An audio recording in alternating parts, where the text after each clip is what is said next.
Hey, what is up, everybody? This is Eric, the one and only bear collector, and today I am doing a very special episode because today, Saturday, January 18, 2020, fellow YouTuber and my son Logan from Logan Toy Box Review, it is his birthday today. Today is now 6.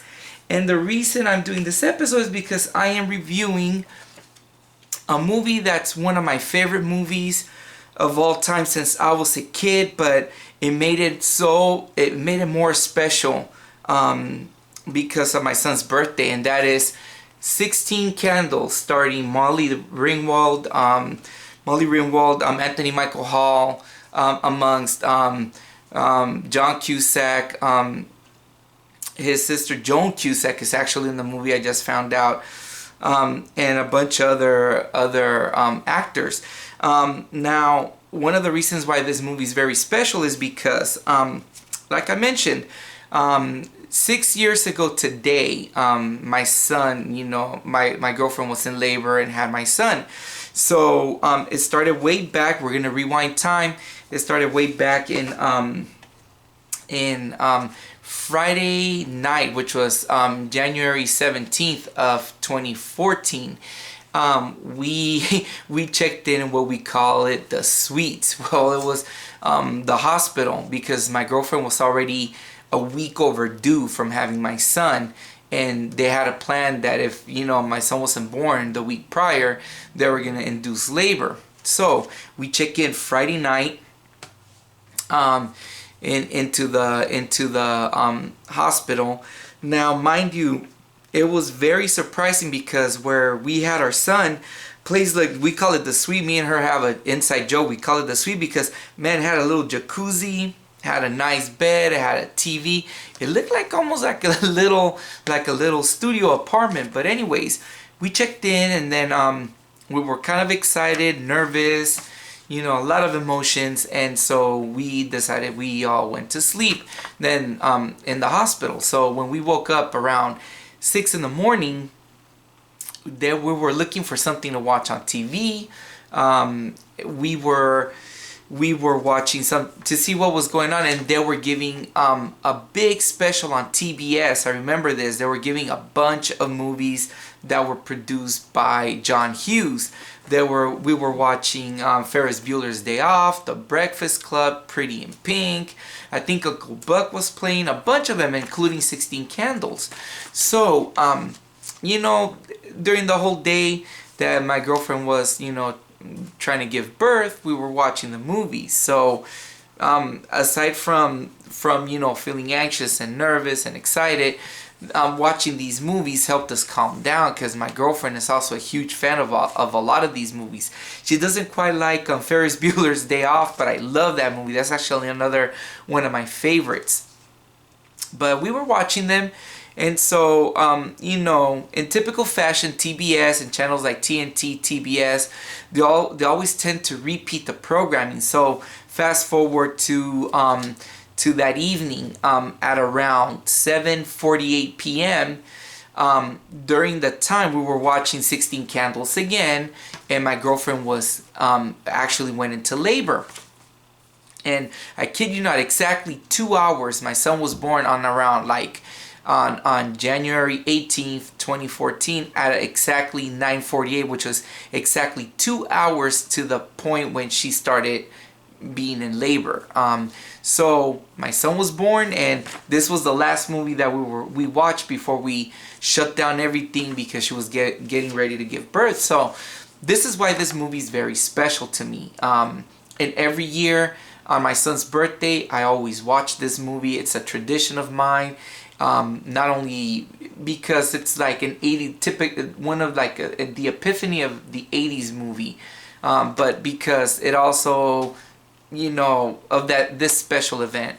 So now that I told you the story of why this is special, let me review the movie. So basically, you got Molly Ringwald, can't even talk. Molly Ringwald's character, Samantha, or Sam, is your typical typical teenager. She just turned 16, but the family is they're all getting ready they're all getting ready for her older sister's wedding. So the family, the whole events of this movie take place, I would say, in a 24-hour period. So we have Friday morning. I would say it would be a Friday morning, assuming because the wedding was on they had the wedding the next day. So I'm assuming it's a Friday morning, but that's what I'm gonna assume. They start off Friday morning. The whole family is getting ready. Dad's getting ready for work. The sister is getting ready for her wedding and preparing her stuff. Sam is getting ready to go to school, and then she has she has a younger brother and a younger sister. They're all getting ready for school. So it's her birthday, but no one seems to notice that it was her birthday. So she's like, what the hell, my family forgot my birthday. So, it's the morning, she's kind of trying to look, also at the same time, she's trying to see as a 16-year-old if she developed physically and whatnot. And she's on the phone with her best friend, and they're like, nothing's happened. And her best friend is like, cheer up, it's not going to take place overnight. It takes some time, to get herself developed. And anyways, no one remembers her birthday at home in the morning. So the mom tells everybody that the grandparents, all the grandparents from both sides of the family are gonna get ready to come in for the wedding. And so she's like, gee, great. So anyways, she gets to school with her best friend. They're in school, and during school, they give her a note to fill out, and it's part of her assignment for one of her sex ed classes or something like that. And she's filling out the note. They're asking her who she would do it with, and would she do it? Has she ever done it? So she's filling out these questions, and in comes in Jake. They show Jake's character, which is like the school's jock. He's a senior. He's a school's jock. He's a school jock. He's popular. People know him, but she has a mad crush on Jake. So little does she know, when you notice in the beginning of the movie, when they're in that class while she's filling out the notice, you could tell that Jake is checking her out, but she thinks, in her view is like in his eyes, she doesn't exist. But no, Jake, you could tell Jake is kind of checking her out. So while she's filling out the paper, she was going to pass it out to her friend, but her friend was asleep behind the seat. She throws the note back. It falls. She thinks the friend got it, but little does she know that Jake actually saw when the note fell, picked it up and read it, because in the note she put who would you do it with, and she put Jake. So he kind of knew. He was like, okay. So then a little bit while in the class, they introduced to Jake's girlfriend. She's like the hot girl in it's the girl right here. I forgot her name in the character. She's like the hot girl in school, going out with Jake, and she's all checking her out. And she's like, I wish I would develop just like she did, because she blew up, and all of a sudden, after one semester or one summer, she came up and she was all developed physically. So they're over there, and they see her, and then so. Meanwhile, Jake asks his friend while they're training in gym. He's like, asks his friend like, what would you think? He asked his friend, would you go out with Sam? And the friend is like, who's Sam? And she's a senior. She's a sophomore. And he's all like, the sophomore, Samantha, I think Samantha Baker. And he's all like, the friend is like, huh? He's like, okay, she's cute, but she's like void, meaning that she's just like whatever, But he's so like, and then the friend is reminding him, you're going out with the hottest girl in school. And he's so like, well, that's not important. Sometimes, I want more than just that, But the friend is like, well, she's okay, but whatever. So they ride the bus back. Samantha and her friend ride the school bus back, and that's when you get introduced to Farmer Ted, Anthony Michael Hall's character. And boy, that's a funny scene right there in the bus. You see all the little nerds and all the little unpopular kids and everything. They're all annoyed. So then everybody gets off the bus, and it's just basically Sam, Farmer Ted, and the girl with the braids that you see in the movie is actually John Cusack's sister, Joan Cusack. I didn't know that. So she's in the scene right there listening to the conversation because he's trying to hit on her. And she's kind of like, whatever. And I guess they're getting ready because there's going to be a school dance that evening. So anyways, she gets home, and then you get introduced to the grandparents. The grandparents are there. Sam is kind of like, oh my God, they actually kicked her out of her bedroom because, they're taking over her bedroom. One set of the grandparents, and, the sleeping arrangement, she's like, they don't remember her birthday either. She's like, what the hell? Grandparents are supposed to remember your birthday, but they just blanked out. So she saw, like figuring out like what the hell's going on. And then all of a sudden you get introduced to Long Duck Dong, big homie right here, Long Duck Dong. He's hilarious. He shows up, spooks her out, and she's like, what is that guy doing in the bedroom? And they explain to her that that's an exchange student that came with one of the set of grandparents. So she's like, whoa. So anyways, they're eating some lunch, the grandparents and everybody, and they're all telling her, okay, well, Long Duck Dong is kind of like your age. You should, before that, she's like kind of feeling like annoyed because no one remember her birthday, and she gets excused because she's going to the dance. And then the grandparents tell her, why don't you take Long Duck Dong with you? He's your age, She's like, great, So in comes Long Duck Dong, and so they go, they introduce, they everybody's sitting at the dinner table, and so they leave for the dance. In the meantime, the parents are going with the oldest sister to their dinner to have dinner with the groom's parents. Now before that, before this scene happened, I forgot to mention that the sister, her older sister and Samantha had a brief conversation about, like the sister was feeling all lucky that she was getting married. It's only been 6 months since she's known dude, and now she's getting married, and she's asking her about her life, and she starts telling her a little bit about Jake and everything, about her feelings towards him, and all of a sudden the sister turns it around and says, you're jealous of me.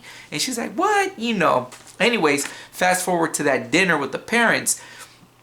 They're having dinner, and the one funny thing is that the groom's last name is the wrist checks, but they call him Rice Checks. It's hilarious.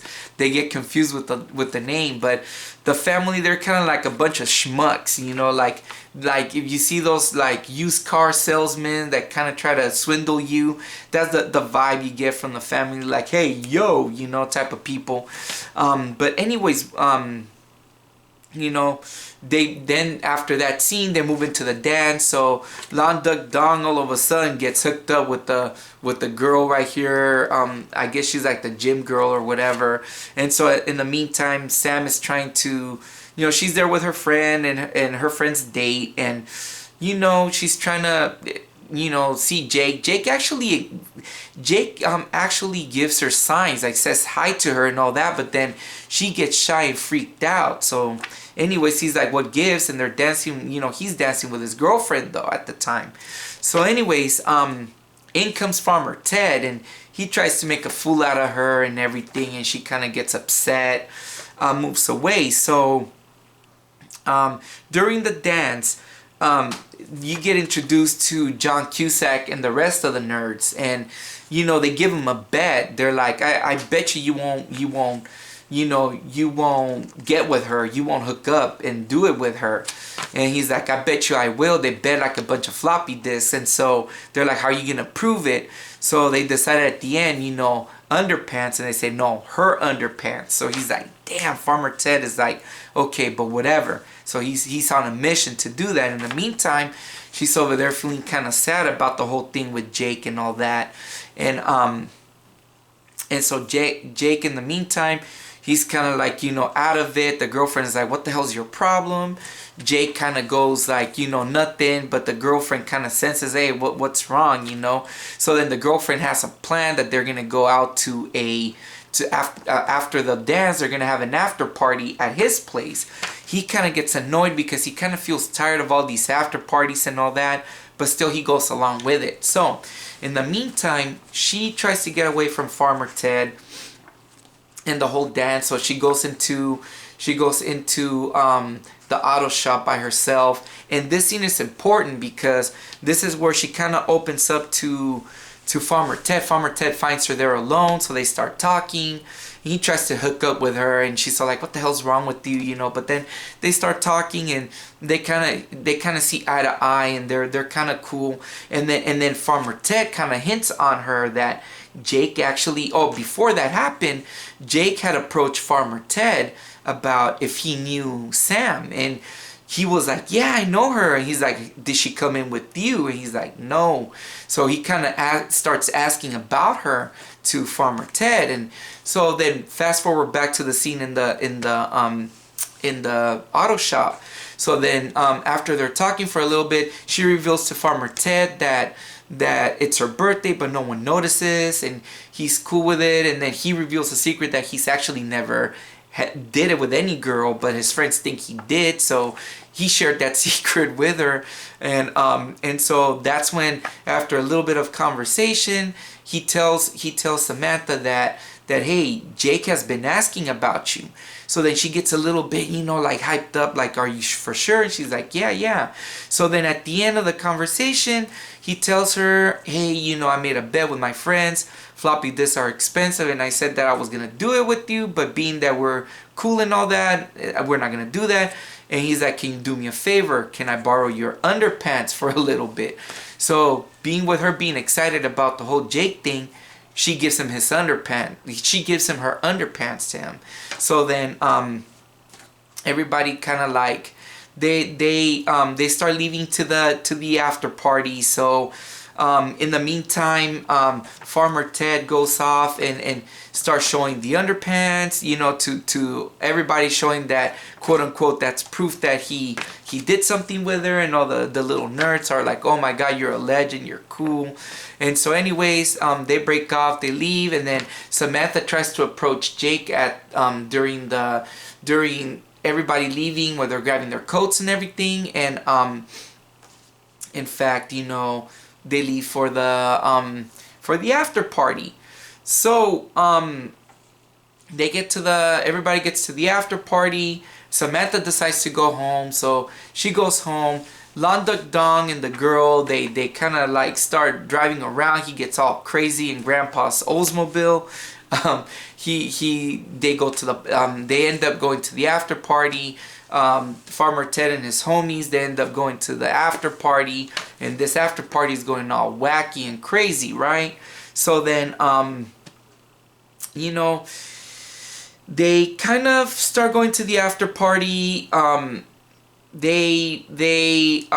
The Farmer Ted and his friends, they kind of commingle. His friends kind of do something to some of the jocks, that they knocked down something. They were doing a bunch of things with beer cans and all that. So then the jocks grab him and take him away, while Farmer Ted, he's at the party. Then Jake's girlfriend starts, she's kind of like already drunk, saying all this and that, "Oh, look at the parties, this and that it's all great." Jake's kind of like, okay, getting annoyed because they're messing up his parents' place because they're out of town.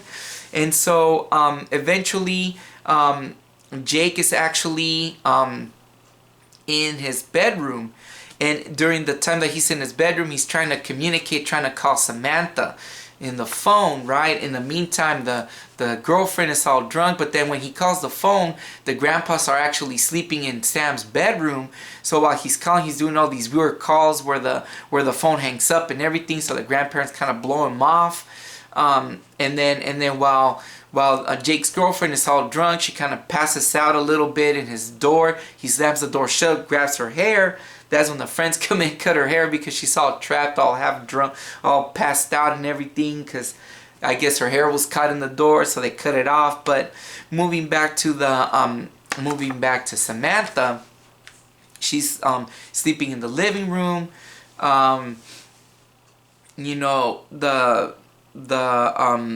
Samantha's in the living room asleep. During that time, the dad realizes that they missed her birthday. So the dad goes and apologizes, has a talk with her, and says, "I'm so sorry. Due to this crazy wedding, everybody's going crazy. We forgot your birthday. You know, and this is the scene where you know, if I ever have a daughter, you know, the way that the dad speaks to his daughter, they have kind of like, out of the whole members of the family, I feel like Samantha and the dad share a special connection.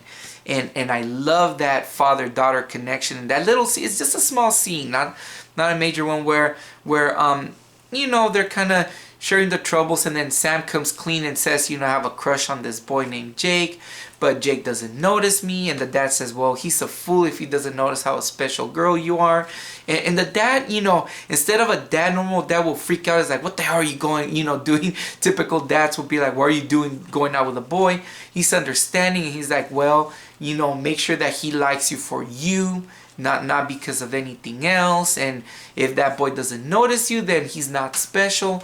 You know, he's like, your sister's totally different. I love you guys both, but each of you, you know, your sister's your sister. But you know, when you feel that he know, the dad knows that she'll have that special connection, right? So gives her a hug, you know, happy birthday and everything. So we move back to the scene where the party is over.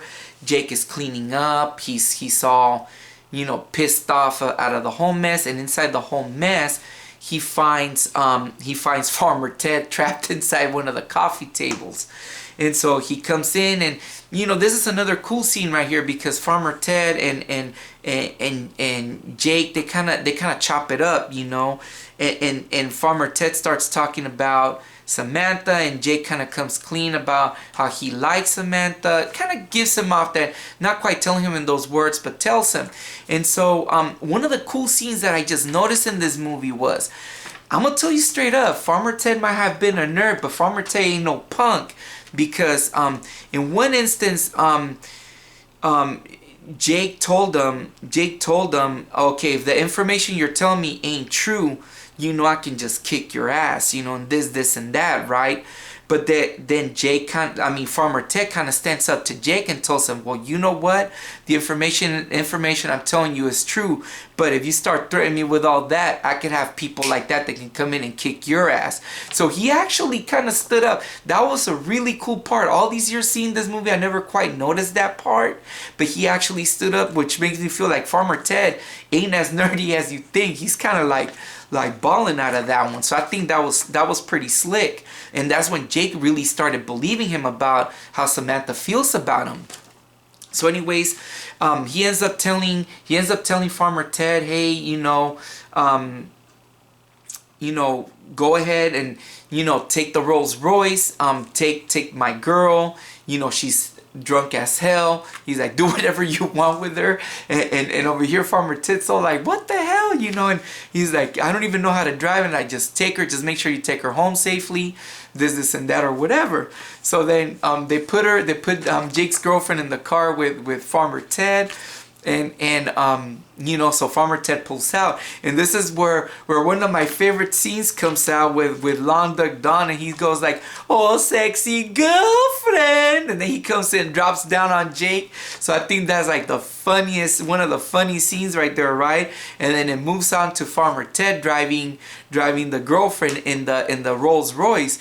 So she's all acting crazy, all kind of like being huggy with Farmer Ted. So then Farmer Ted gets this idea, right? So he calls up his friends to go, you know, he's to meet up with them at John Cusack's house, you know. So he calls him up and says, hey, meet me here at this time. I'm about to go to you guys. So before all this happened, it shows the part where the friends, actually not the bullies, but the jocks, kind of like get him out of the trunk and drop him home. So basically, they didn't do anything to them. They just took him home. It was funny, you know. But fast forward to the part where they're back in the, you know, Farmer Ted meets up with the friends. They're all like, bring your camera out, this and that. So he starts taking pictures with the girl and this and that, right? And so at that time, you know, they kind of drive off and everything. So then we fast forward now to the morning, the next day, the day of the wedding. So everybody's all getting ready. The mom remembers Sam's birthday, and everybody apologizes. The mom and the brother says, well, the brother, he's kind of like a schmuck, but he's hella funny too. But the mom hugs her and says, I'm so sorry and everything. And, really cool connection with the mom too. And so they're all getting ready for the wedding, right? But then the bride, she starts getting kind of like, I guess it's the time of her month, and so they give her like a muscle relaxant and all that, but she pops in like 4 of them, and she's all kind of like all trippy. That's the one thing I noticed about this movie is the sister. Throughout the whole movie, the sister looked out of it, like she was just like out of it in the movie, right? But when she took those 4 muscle relaxant and they show her character like all tripping out and everything, to me, she looked more normal like that than she did before, because she looked all zoned out. I don't know if they wrote her in her character to look like that and that, but she looked like she was like on drugs the whole time. But anyways, moving back to the scene, so they're all getting ready and everybody's like, where's Long Duck Dong? Well, they're about, the bride, the Sam and the mom and the younger sister, they all drive up ahead, and so then it's the dad, the brother, and the grandparents. They all try to drive to the wedding together. When they're pulling out, they notice Long Duck Dong. He was in the ground, all passed, like not passed out, but he was all on a hangover, because they were all like scared where Long Duck Dong was. And so they asked, where the automobile was at. And this is another favorite part where he goes, automobile? And that was like really crazy. So he explains to them that he wrecked it. So then the grandma got pissed off and then just kicks him in the balls. And they leave him behind and they go to the wedding. So they all head out to the wedding. Then comes in Jake soon after. Jake comes in looking. He's looking for Sam. So he goes into Sam's home, and Long Duck Dong opens the door, but he gets freaked out and he had a black eye, and that's because they explained the reason he had the black eye was because after Long Duck Dong jumped on Jake that night, he tried to grab his balls, so he punched him in the face. So he gets freaked out, but then he explained to him why he gave him the black eye, and that's when Long Duck Dong said, oh, okay. So he says that Sam is getting married, and he's like, what? He's like, married, so that they're at the church. So he drives to the church. In the meantime, it's the next morning. They show the scene with Farmer Ted and Jake's girlfriend. They wake up together and they're all talking, and they're in the parking lot of the church, right? And they're all there. They wake up and they're telling each other, did we do it? And they're like, yeah, you did. So then Jake's girlfriend starts falling for Farmer Ted, and they get all kissy. Then all of a sudden Jake pulls up and he's like, what? And then they break it. Then they show Jake and his girlfriend kind of break it off, but Jake kind of was like, okay, whatever, So, they have the scene of the wedding. The girl, the bride is all kind of like all tripping out because she's all on muscle relaxants, and they get married. They show the scene, and then finally they show after everybody was clearing, Sam went back to get the veil because the girlfriend was all out of her mind, left the veil back in the church. Oh, and mind you, the organ player, the lady, is that little short lady that comes out in Poltergeist, that little psychic lady that has that funny voice, like, yeah, really creepy looking lady. And she was creepy in the movie too. So, but anyways, she gets the veil, and then everybody starts leaving, and Sam is the last one in the church. And after everybody clears out, Jake is standing right there. He says hi to her, and Sam is like, who, me? And he's like, yeah, you. So then they start talking, saying, where, I guess you're going to the reception. And she's like, no, I'm not gonna go. So then they start hooking up. And then so I like this scene. The dad sees that Samantha's with Jake, and then Sam goes like, that's him, that's Jake. And the dad goes, perfect. I love that. That is really cool, And so they get together, and then they show the last scene of the movie. They're together like in the evening, all alone. They have the birthday cake with the 16 candles, and Jake asked Samantha to blow the candles, make a wish, and she saw like my wish already came true because they're together. And then they kiss, and then end credits. That's pretty much the movie. Now, one of my favorite movies of all times. I know I rambled on. I gave you guys the whole movie, but man, this movie is awesome. This movie, really funny. Even to this day, I watch it every year. It's a funny movie to watch. One of the curious things that I was noticing as I watched this movie and I analyzed it more is that it's funny how this particular movie, you have like there's different stories within each other.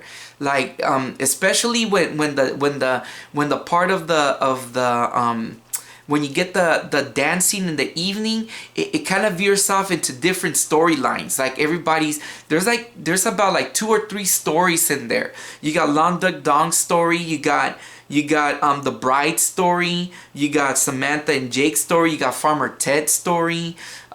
You got different little stories that branch out that all intertwine into one, and that makes that movie really unique. So basically, I know I rambled on.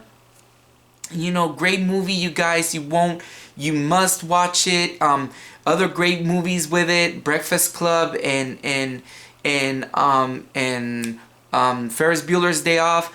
Another set of movies that forget about it. They're just in that level of greatness. But at the end of the day, it's a special movie because it reminds me of the birth of my son. So anyways, before I go, special message to my son. I love you. Have a great happy birthday. I know we're gonna have fun this whole weekend. I take a day off, make it a 4-day weekend. I call it Logan Palooza. I'm enjoying Logan Palooza, so this is day 2 of Logan Palooza. So anyways, to all of you guys, thank you for watching, and I will see you next time. Peace out.